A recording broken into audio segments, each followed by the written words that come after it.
Hi, and welcome, welcome, welcome. Let's do some shuffling around here. Thank you for joining us today for Powering Florida's Black Businesses. This is our second educational programming webinar entitled Certification Requirements Options. We are so excited to have you all here with us. If you have any questions throughout the webinar, please feel free to send them our way. You can drop them on any of the platforms that we're currently broadcasting on: LinkedIn, YouTube, Facebook, X, formerly known as Twitter, and we will get those answered for you. Joining us today is Stuart Combs, Director of Certification for Florida State Minority Supplier Development Council, and Brian Williams, SEB Programs Coordinator for Jacksonville Port Authority. Welcome to you both. Thank you for joining us. Thank you. Welcome. We're glad to be here. Absolutely. Thank you so much for having us. Yes, yes. We have to start at the beginning. So Stuart and Brian, how did you end up in such a field of service? What led you down this career path? How exactly did you get here? We'll start with you, Stuart. Sure. So it's kind of a funny story. It was somewhat accidental. So I originally was in the education field, and I was working for a excuse me, I was working for a program in Little Haiti with the Little Haiti Optimist Club, and I was a STEM instructor with them for a summer program. And one of the people who sit on the board of directors is the president of my current organization. So she asked me if I wanted to assist. We have a business expo, an annual business expo once a year. It's a really big event. It's a 3 day event. And she said, "Hey, do you want to help us out? You know, we could use an extra set of hands." So I was just there to help out. And then it turns out that it was such an electric environment and such a wonderful ecosystem that I was like, I have to be a part of this organization. And that's where it all started. So I got involved with the council. I learned how to do, business certification, and that's where we're at today. 8 years later, here I am. Nice. And Brian, what about you? Well, the way I got here is not where I started, as it always is. But my background mainly is in finance and working um, in Pittsburgh, Pennsylvania, um, under the Workforce Investment Act. So I was responsible for training and developing systems to reattach people to the workforce. I left Pittsburgh. I resigned in 2015, and me and my wife threw a dart on the board, and we came up with Jacksonville. And so we came down in October of 14 to see if we liked it. And we was like, all right, first one get a job, we're staying. Neither one of us had a job. She got a job, fortunately, and I moved down here, and I just asked God, where do you want me to be? Because I know I've been in social service all my life. So I knew that's where it was. And I came down here, and Jacksonville reminded me of Pittsburgh 30 years ago.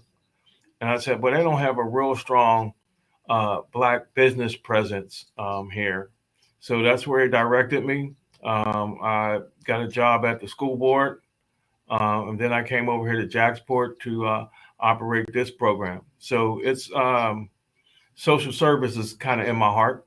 I mean, it's the way I've been brought up. So I foregoed all the riches and decided to stay here and help small businesses succeed. You forego all the riches. Okay. There's wealth to what you are doing. Tell us a little bit more about Jacksonville Port Authority. What is it all about? Well, when I say I forego the riches, that means I'm not getting rich. But my job is to help other people create and sustain some generational wealth.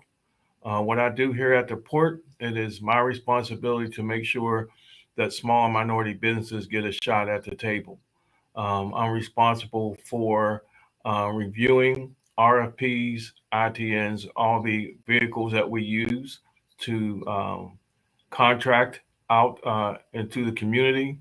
And my job is to make sure that small businesses, one, know about it, small businesses are two, certified, and three, small businesses are registered with Jacksport so that I can then reach out to them and then let them know about the programs that are here.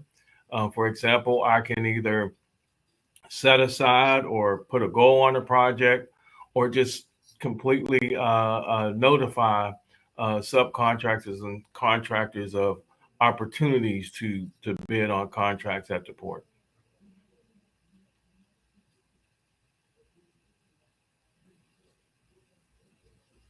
I think you're muted now. Jessica, I think. I am. Thank you. I wanted to be cognizant of no background noise. Stuart, tell us about the Florida State Minority Supplier Development Council. Sure. So one of the things that I like to lead off with is that we are a part of a national organization. So that's it's another long name with a lot of acronyms. That is the National Minority Supplier Development Council, aka the NMSDC. And what they did is, in order to provide coverage for the entire country, they split us up into 23 different regional affiliates. So our regional our region is the state of Florida, thus the Florida State MSDC. And what we do is we certify, develop, connect, and advocate on behalf of all minority businesses. And we have a standardized process in place, which is certification, which I'm sure we're going to get into the details of that shortly. And we make the connection between minority-owned businesses who are certified and private sector corporations, and then also governmental agencies as well. And then it creates this ecosystem of not only private sector opportunities, but in the public sectors, we also get involved with local municipalities, city, state, county, those type of organizations. So on top of that, we provide support, education through various programs or various services that come along with the certification and being a member of the council. And we operate a few programs right now. One of our longstanding contracts is through the Florida Department of Transportation, so FDOT, and that's the Specialized Development DBE program. DBE, very similar to MBE. Sorry for the acronyms, guys, but we're gonna have to get in there and learn them all. A DBE certification is disadvantaged business. So we run that program for the Department of Transportation. And then we also have Miami Open for Business. So this is specifically for businesses that are located in Miami. And then we also have what's known as a TAP program, which is a technical assistance program, which assists businesses with bidding, contracts, capability statement, access to capital, so on and so forth. So we not only do the certification, but then we also have all these other programs in place for business support services. Nice, nice. So you mentioned this. I want to go back to it. Gentlemen, tell me exactly what is certification? Well, Stuart, what I'll do is, since you do the certification and I use the certification, I'll let you take this part and then I'll follow up behind you. How about that? Sure. So certification is basically, in a nutshell, what you're saying is my business meets very specific requirements, and we were put through a standardized process in order to qualify for whatever set aside opportunities are attached to that certification or that certifying agency. One thing that you want to know is that there are many different certifications that you can apply for. So ours is just one of many. There are certification for ethnic minorities, for disabled service veterans, for women-owned businesses, for the LGBTQ community. There's so many different certifications that you could go. Even small business, Hub Zone is if your business is located in an area that has historically been underutilized. So it's not always about the person, but more than likely it's about the ownership. And one thing that we all have in common is that typically you have to have the business needs owned and controlled by the individual who is qualifying. So if you're claiming that it's 51% owned and controlled by ethnic minority, that person has to be that ethnicity that they're claiming. If it's 51% woman-owned business, then we have to identify that the ownership is true and a bona fide woman-owned business. There are a lot of different variations. Some of them are quick and easy. Some of them are a little bit long and drawn out. Ours is one of the more difficult certifications. But the reason that it is that way is because the people who are associated with our network are, the Fortune 500, Fortune 100 companies, and they have, a lot of opportunities. They buy everything. So once you get into the network and you get established, then there is a myriad of different opportunities for you. So in a nutshell, certification is you as the business owner saying, hey, I meet these qualifications and I want to be a part of the network so that way I can get some of these set aside opportunities. And then what I'll do is I'll follow up from a user standpoint. We here at Jacksonville Port Authority, we don't certify. A lot of places certify. I'll give you an example. When I was at Duval County Schools, we had our own certification process, the same as what he mentioned. But we were allowed to do that because there was a disparity study here in Jacksonville that showed such a disparity that we were actually able to use a race and gender program. What we do is look for companies that meet those criteria. I call myself a recruiter because I'm out in the communities. We have a group here in Pittsburgh. I apologize. I've been going for 8 years. I should stop this by now. A group here in Jacksonville, First Coast Business Alliance, which is a bunch of the government entities and small businesses that focus on honoring and recruiting small businesses. And so my whole concept is if I see a small business, the first thing I'm saying is, are you certified? Let me help you get certified. Let me send you to a resource that can get you certified. And then we can start using you for better opportunities and better chances. Again, as Stuart was saying, there are requirements. Most of them are all the same. So I tell people, whatever folder you're using, make sure you keep that folder because it's going to be the same information. And I don't care if it's a long process or a short process. They're going to need to know that you have a FIN number. They're going to need to know that you're registered with the state. These are all forms that are the same no matter where you're getting certified at. But the certification then allows me to be able to pull a couple arrows out my quiver and say, see, I got somebody that can do that. I got people who can do that. So it allows me to give them that opportunity that would separate them from the general public when they're bidding, which helps a lot, especially when it's just all small businesses bidding. Then you don't have to worry about the big guys coming in and taking everything. So the certification can allow you to come out of that big group into the small group. Thank you for that. Thank you for that. And gentlemen, how would it be for a business who's interested in becoming certified? What would they need to do? Well, again, go ahead. No, you take it. I'll go first. Yeah, please. First please. thing that I tell people is because I'm at it from looking at it from a community and a group thing is that get to know the entities in your community that use certifications. So, for example, if you know Jacksport, the school board, JEA, which is the electric company, JTA, which is our transportation company. If you're looking to do business with government entities, then you need to know who those people are, and they can lead you and guide you to people like Stuart, which I'll let Stuart take over again.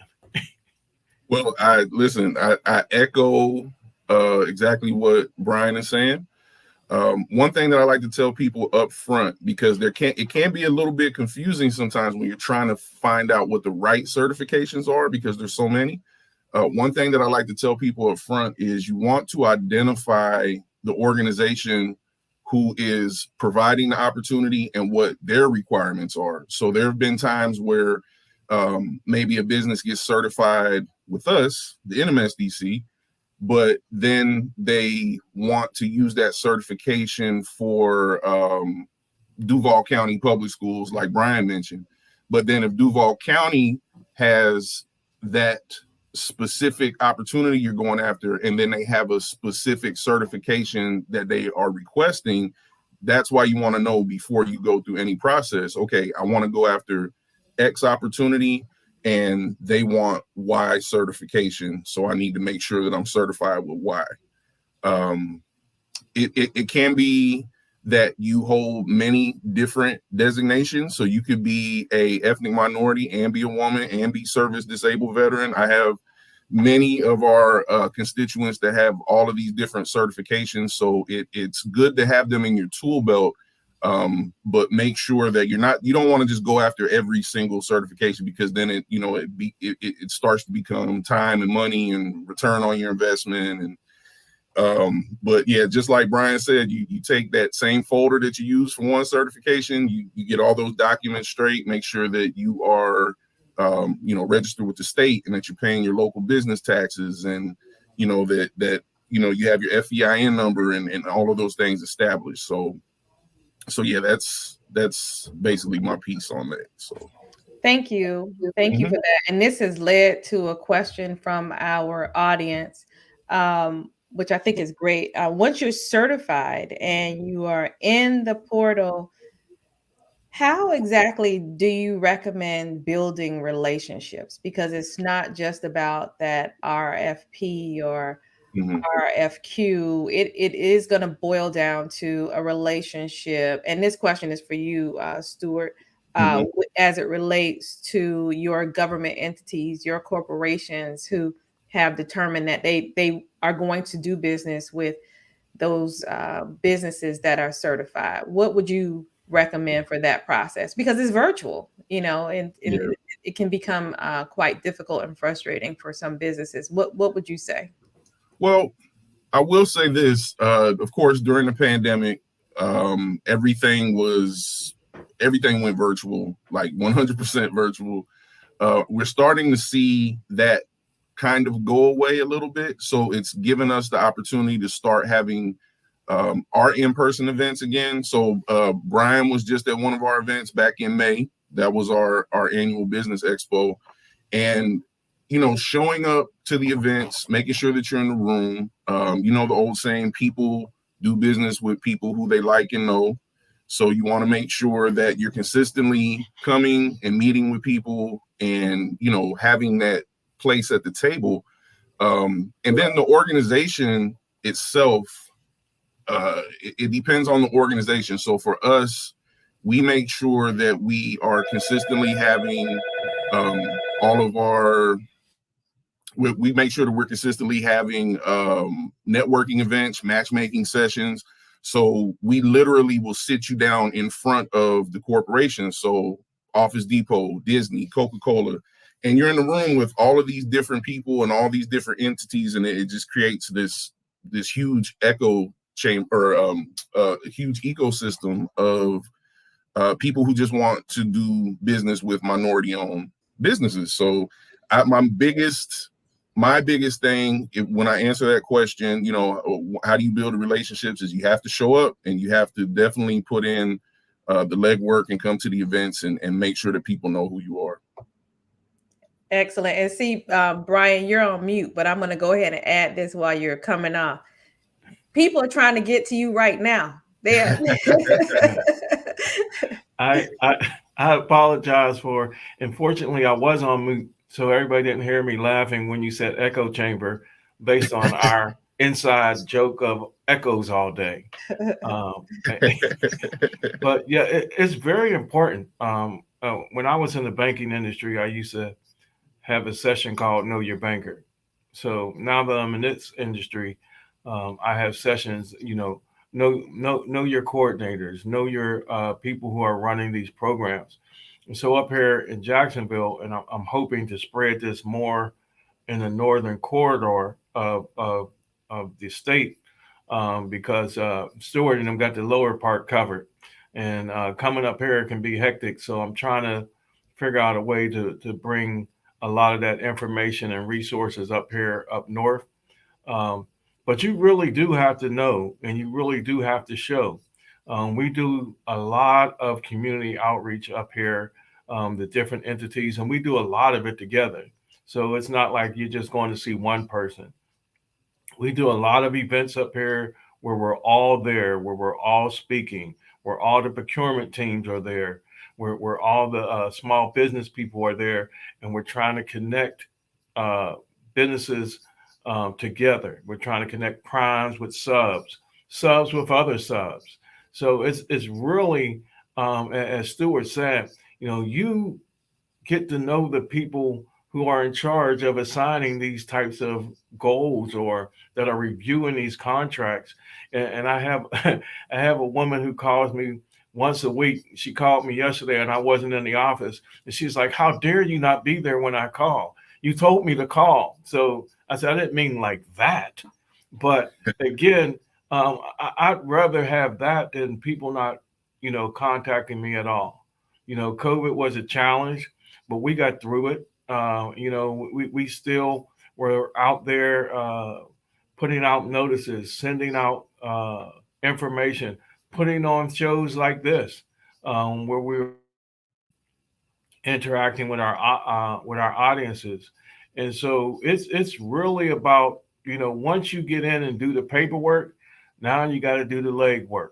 And a lot of us try to make ourselves as available as possible. And we like getting phone calls, whether we might not act like it, but we need to know that you're out there. We need to know what services you can offer, because these things come up, and a lot of them aren't like really planned. Like, for example, a lot of our Jacksport is a landlord. So I tell people everything a landlord needs, I need, except for I'm on the water. But I still need everything from toilet paper, to just about anything you can think of as a landlord. So when these opportunities come up, I need to know there are people out there.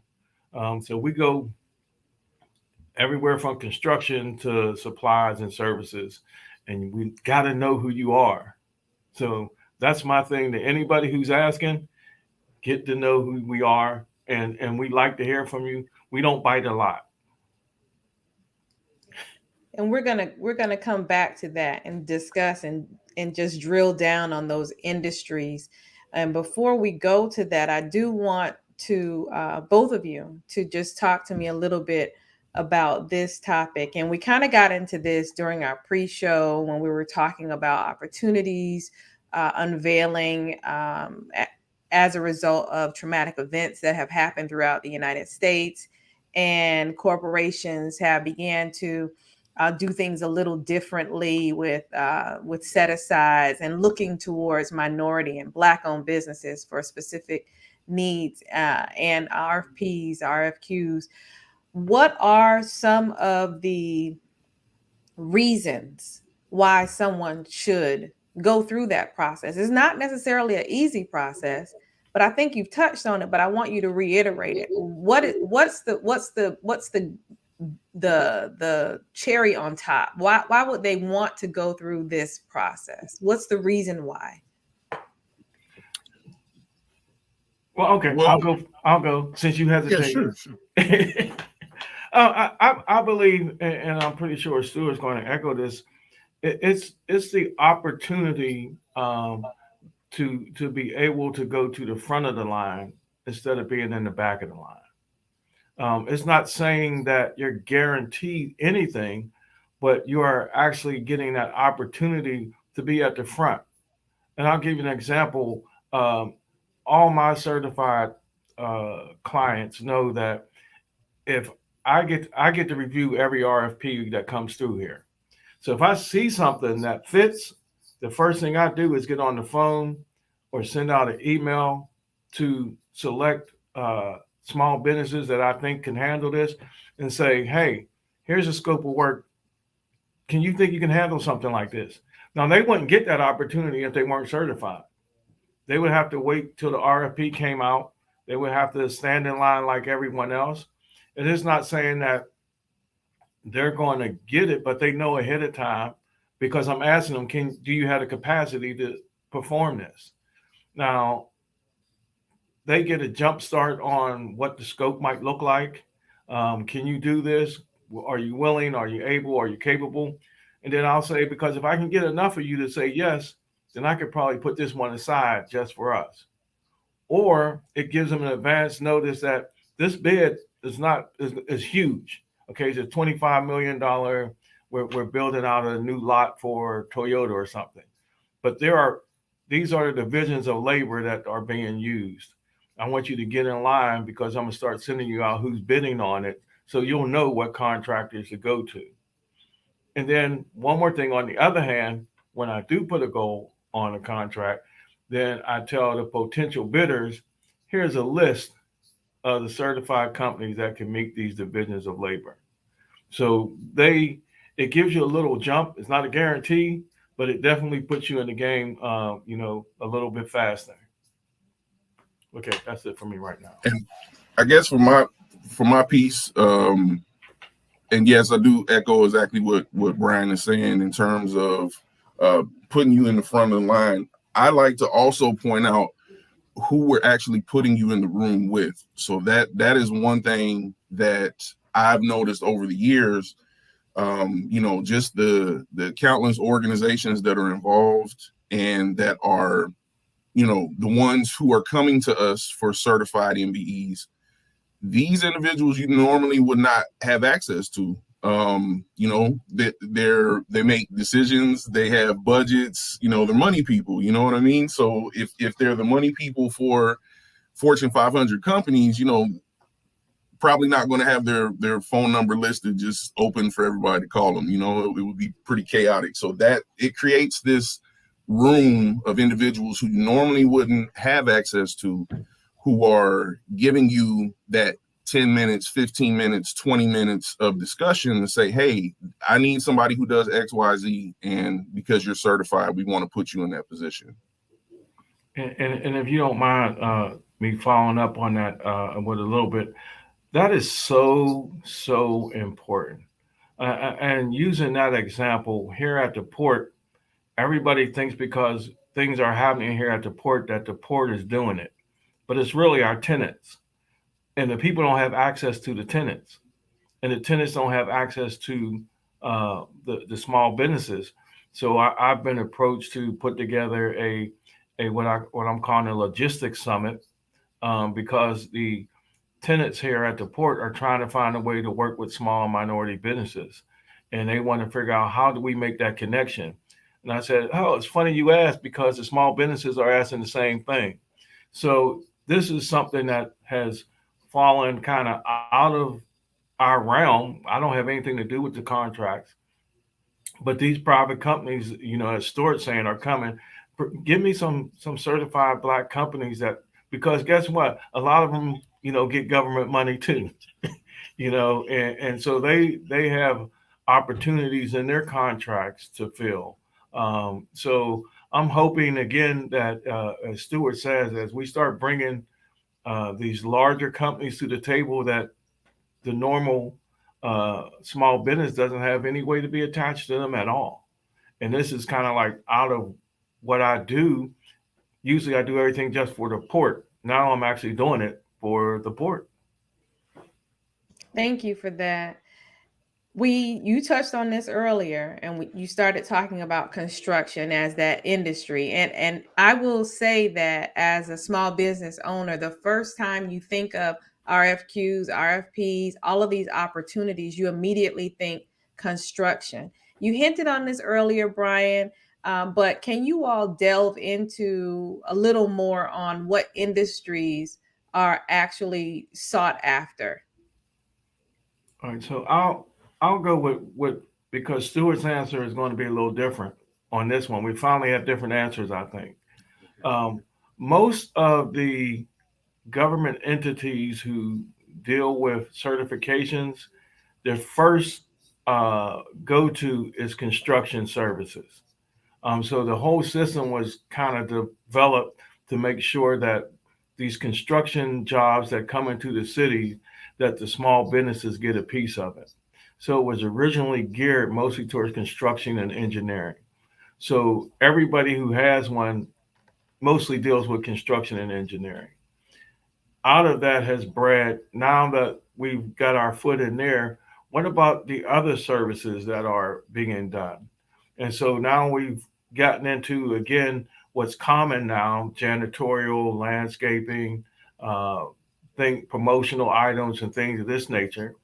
And so now the next step is for us to get into the professional contracts, like contracts for law firms, lobbying, uh, advertising, things of those nature, which for the longest time, in government circles has been kind of excluded from small business and minority participation.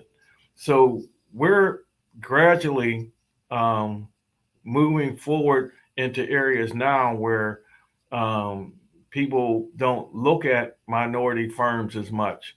Especially in those professional services that the port needs with some of their larger advertising, lobbying, and law and things of that nature.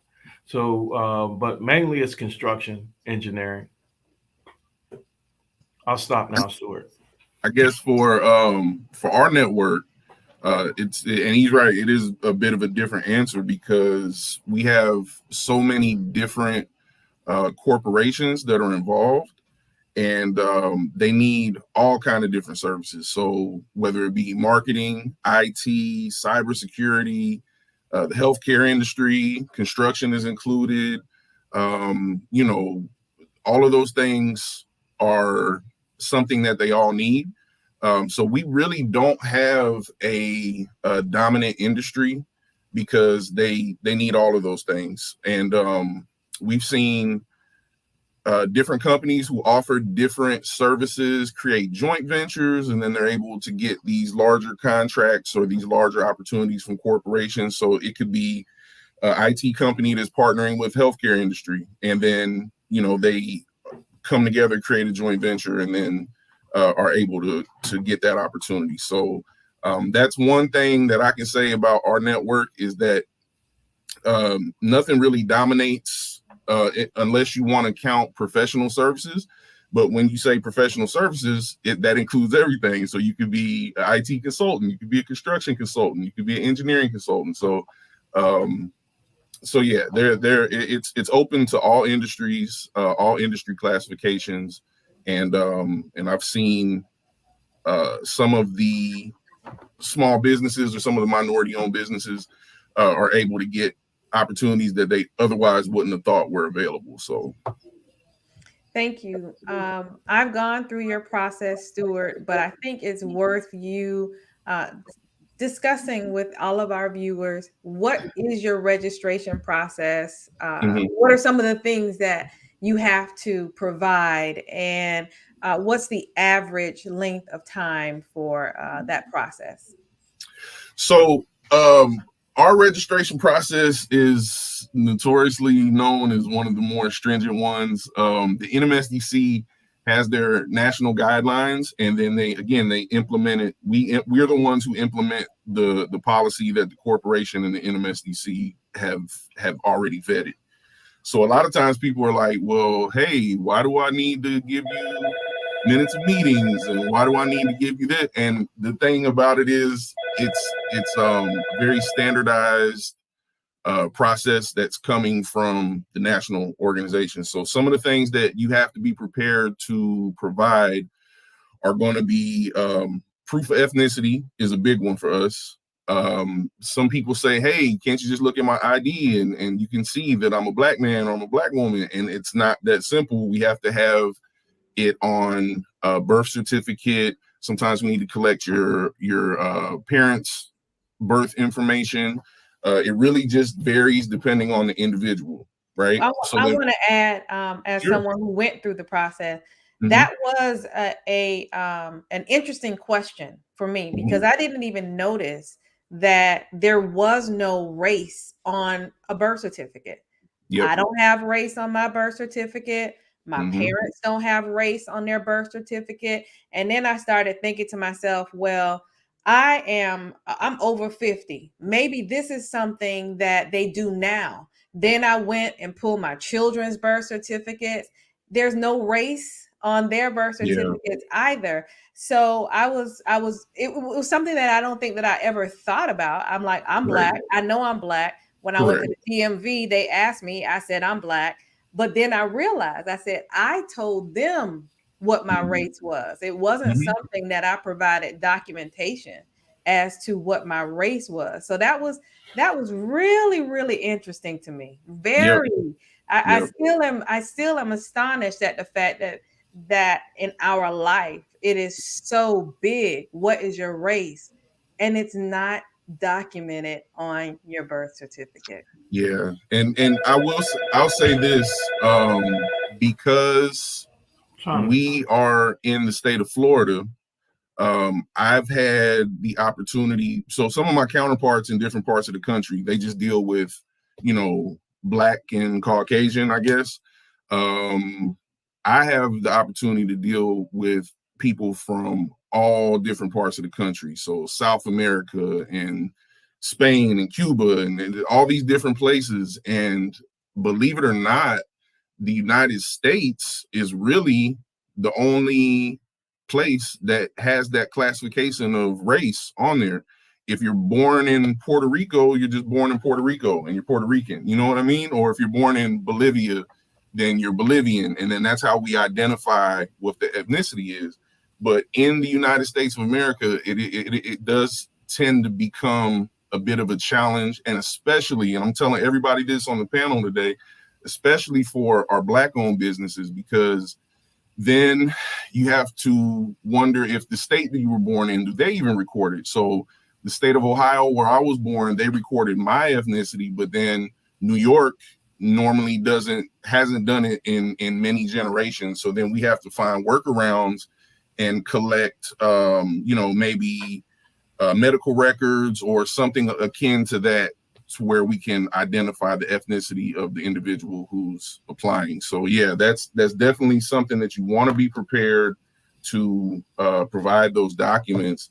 The good thing about it is that that's kind of where we come in as staff members, right? So I look at the collection of documents that a applicant provides, and then I'm able to say, okay, I can't use this, but what I need you to do is go collect this specific thing and then send it to me. And then this way we can still get you qualified. Even if, in your case, Jessica, even if you didn't have that listed on your specific birth certificate, we know what the alternative documentation that is accepted by the NMSDC, we know what it is. So. And I kind of threw you off track. I'm sorry. You No, it's were okay. giving those additional requirements. Correct. Yes. So proof of ethnicity is definitely the big one for us. But then even just as important, we start to go into compliance. So making sure that you are registered correctly with the state of Florida, making sure that you're paying your correct local business tax receipts, because believe it or not, a lot of people don't know about those. And if you're not paying them properly, it could result in fines. And then when it gets really bad, it does have a criminal, I believe it's a misdemeanor in certain instances. So you want to make sure that you are compliant with your city, with your county, with the state. You want to make sure that you're filing your taxes correctly. That's very important as well. I mean, I've seen people who've been filing their business taxes incorrectly for years, and then until they had a conversation with myself or one of our staff members, they didn't even realize it. So, working with a CPA is always recommended. Working with a third party, whether it be an attorney or maybe like a Rocket Lawyer or LegalZoom, those are good resources to use. They ensure that you're following your state specific guidelines. So those things are all very important when you're applying for certification. And again, these documents were vetted by the corporate members in the NMSDC. So these are the people who you're coming to us and saying, I want opportunities with Disney, I want opportunities with Amazon. They've said that you have to have these documents in place before we can sit you down at the table. So, and to be honest, certain things like minutes of meetings, a lot of people won't know this, but that's important from a liability standpoint. If there was ever, let's say if you had to go to court and now you're involved with one of the corporate members, they're able to, if you don't have certain things in place, they're able to pierce the corporate veil. I mean, there's so much surrounding the actual documents that we're asking for that you just want to make sure that you're following instructions and trying to provide as best as you can. And then we'll try to help walk you through whatever you need to fix or tweak. I remember probably early on in our company's existence, probably maybe about 9 years ago, I said, oh, I should venture out and not just be a city certified business. I should go and actually go through the process of becoming a certified business with the Florida State Minority Supplier Development Council. When I looked at all of the material, I tell you, I was very overwhelmed. I Yeah. was overwhelmed, and I felt like it was something that I could never do. But what I will say is that although it is something that is a lot of work, I believe that it's worth it. It is worth it when you set aside time to go through that certification process. And from what I understood, it was only going to be that hard in the beginning. It's not an ongoing hurdle that you have to keep trying to go over. What are some of the well, how long does the certification last? And Mhm. if you do have to, oh no, let me just stop there. How long does the initial certification last? So it's always annual. You recertify on the anniversary and on the anniversary of the day that you first became certified. So it's 1 year long for our organization. Some other certifying agencies last the longest I've seen is 2 years. Well, no, that's not true because SBA has an 8A program and I believe theirs is 7. So it depends on the agency. Ours is annual. And then to transition into what you were saying about the recertification process. So when you look at the first time around, we're requesting somewhere in the area of 28 to 30 something odd items, and it really depends on your structure. When you come recertify, I believe we're only asking for 3 or 4. So you can see the difference in keeping your certification is a lot easier than establishing your certification. So I always encourage people, don't let it lapse, because if you let it lapse, then you have to come back and start all the way over again. You know what I mean? So Mm-hmm. so yeah, 1 year is the term or the length of the actual certification. And Brian, what about your organization? Well, as I stated earlier, we aren't a certifying agent, but as a authority derived from the city of Jacksonville, we use their program a lot to as our main certification, which is the Jacksonville Small and Emerging Business Certification. And similarly, as Stewart, the qualifications are pretty much the same, 51%. There's limits on personal income, and the business can average only not to exceed $12 million a year for 3 years aggregate. And so we use that certification. I think that's good. They just passed the amendment. I think it's good for 2 years. But I wanted to echo on the part that Stuart and you both said that it, it's hard in the beginning, just like everything else. But if you get all your ducks done early, you don't have to worry about it biting you somewhere else later. So it's this hard work, or what people call hard work, I just call it, as an accountant, it's a cost of doing business.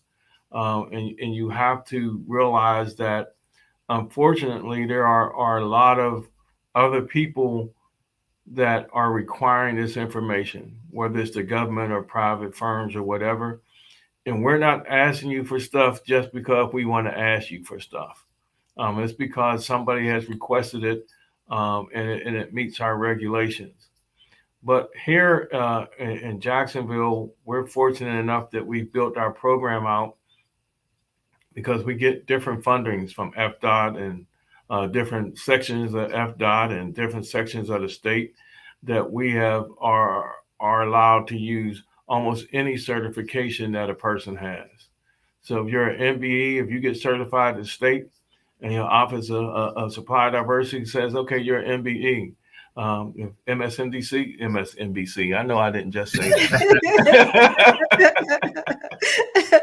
Well, shoot, Brian, I asked you how long is your certification process, and I know that you don't certify. So Yeah, thank you but for but joining me. but we Go ahead. do use a certification and certifications that other people do.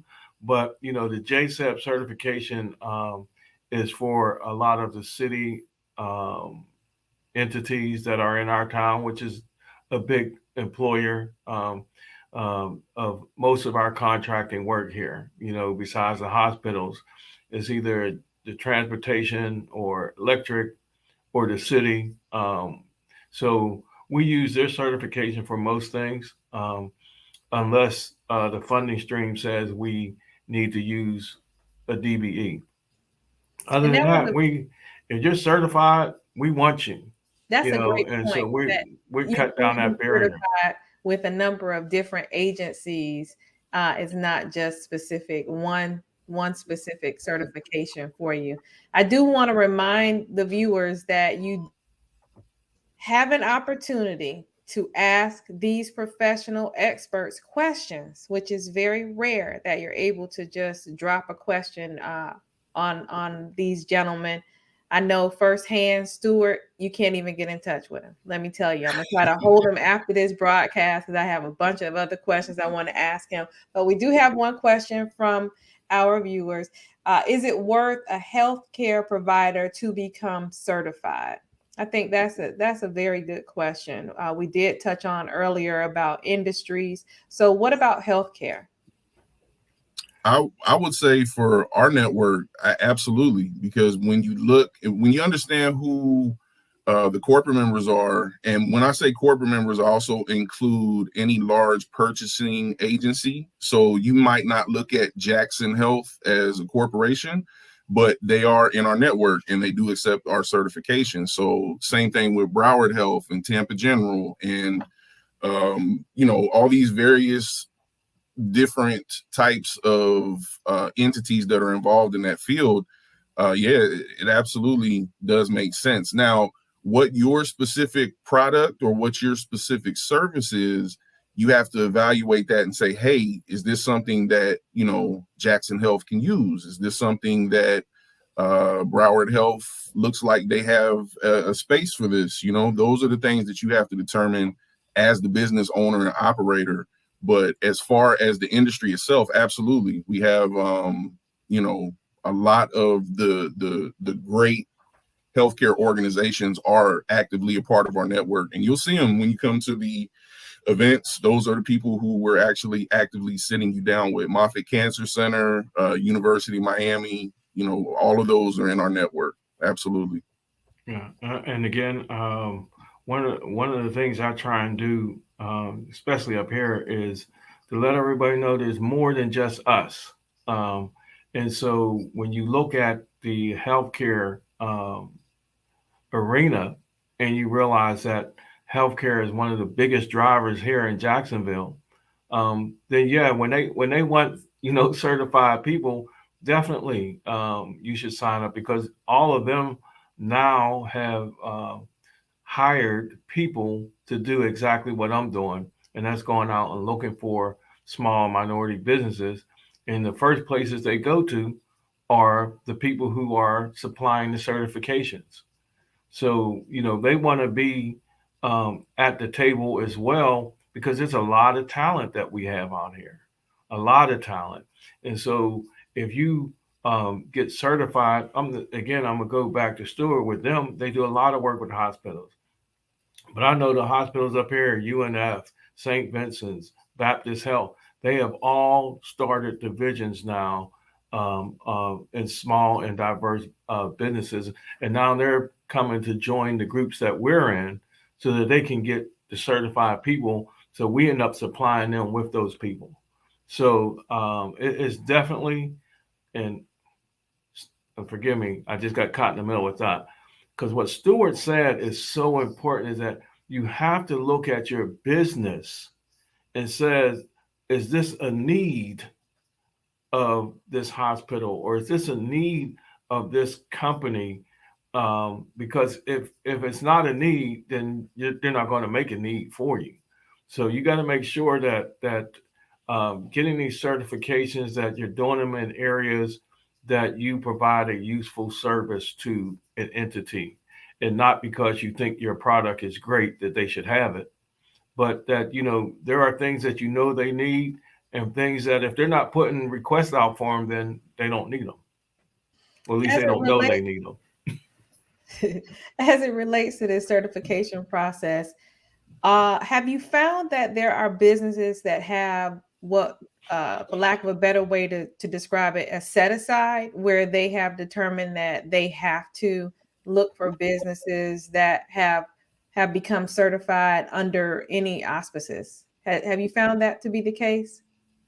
Yeah, I'm going to say that's why I'm here, because it's there are federal and state laws and regulations that are put into place to make sure that small minority businesses do get a piece of the pie.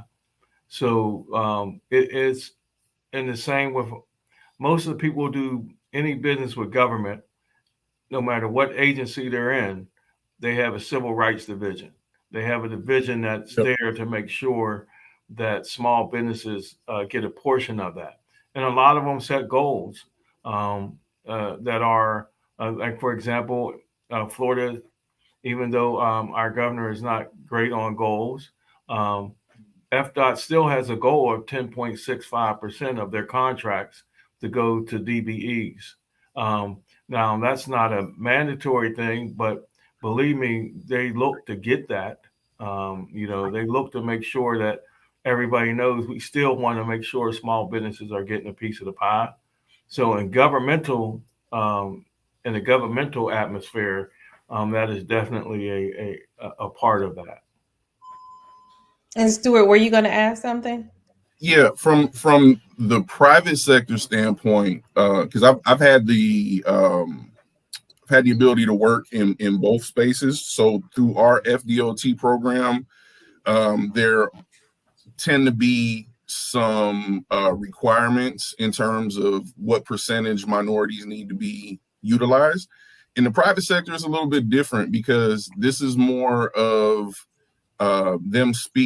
corporations speaking to their demographic, or good corporate citizenship is a way that somebody described it once, where they're saying, we want to show our customers that we're giving back to people who look like them. They spend with us, and we want to show that we're representing, their cultures and their ethnicities. So although there's no requirements or actual set asides, they do create some great programs. So for example, FPL, they have a Black Business Accelerator. Amazon, Facebook, aka Meta, just some of the ones that kind of stand out or stick out in my head right now. So those programs are actually being created to help and provide certain types of education and funding. So you can look at it like it's a set aside. I like to refer to them in that way because it is set aside specifically for these individuals who have qualified through their certification. Excellent. We've got a lot of questions coming in. I'm going to try to paraphrase a few to put them together. We have a hairstylist who makes wigs, as well as a psychologist, event planners. Are those some of the type of services that you've ever seen a need for? Just people want to know whether or not it's going to be worth their investment to Sure. try to go through this process. And also, I'm going to add that there is a fee attached to it. Stuart, you can also add the talk about that repayment program opportunity with you with your answer on that. Sure, absolutely. So there's a couple ways to look at this, right? In terms of hairstylists, psychologists, regardless of what the service is, right? When we have an event, I'll just take it from the event standpoint. When we have an event, and I have friends who are barbers, and they used to ask me that same question, like, "Hey, man, I mean, you're in there with with the Disney Corporation. Like, why would they need me as a barber?" I said, "Well, think about it like this. I'm about to put you in a room with about 900 people. Everybody in here has a head. I recommend you show up and bring your card and your information, and you get as many clients out of this as you possibly can." That's from the bare bones standpoint of what the certification can do in terms of trying to get you clientele. Now, from another aspect, think about who the corporations are. So we have Walgreens, we got Walmart, we have Target. One of my personal clients is, and she sponsors our events every year with her products, is Miss Jessie's hair care products. So we have one of my other clients. She makes Dr. Lisa Williams. She makes dolls, and they're black dolls, and they're in different Big Lots, Walmart. So when you ask the question, it's like, okay, I make dolls. Do I have a space in this arena? But absolutely. So whether you're a hairstylist, a psychologist, you look through the list of corporate members and you kind of identify who your white whale is, and it's like, can I have an opportunity with them? And it goes back to my original point. If the service that you provide is something that they have a need for, and how do you learn if they have a need for it, goes back to my other point. You have to show up, and you have to be in the room, and you have to sit down and have that conversation with them. So yeah, it's just actually coming out, shaking hands, giving them that 10 or 15 minutes of conversation will let you know how valuable the network is just by having that interaction by itself. And then touch on the reimbursement program. In the reimbursement, so currently the NMSDC has a couple of they partnered up with a few corporations. So right now it's JP Morgan, Lowe's, Mass Mutual. Basically what's going on is when you apply for certification and you also apply for the reimbursement, those corporations have committed to pay for your first year of certification. And then some of them, depending on which one you are applying for, some of them will actually pay for your second year of certification too. So our organization is one of the few that actually have a cost associated. So let's say if you wanted to do the state of Florida through the Office of Supplier Diversity, they don't have a cost associated with it. But because of our network and because it's private networking and because of the individuals involved, it does have a fee associated with it. And this is the first time in my tenure with the company that I've seen this reimbursement program. So I recommend, if you're going to do the certification, you should do it now and take advantage of the reimbursement while it's still available, because you're basically able to do your certification and get it paid for through the corporate members. Absolutely. That is an excellent point. Closing thoughts, Brian. Yeah, and I want to say that that should eliminate a lot of concern for some people. But like Stuart was saying, a lot of the government entities that do the certifications are free. The Jacksonville Small Emerging Business Program is free. And we then, as a group, try and put on events to attract people like Stuart does with his network. So just being in the room, being available to these other companies and even other small businesses that you can partner with is invaluable. That certification, just because you don't get a contract with me, doesn't mean it doesn't put you in a room with somebody else you might be able to get a contract with, or somebody else you might be able to do the business with. And I just want to do real quick, the lady with the wigs, Jacksonville is one of the biggest cancer centers in the country here. They need wigs.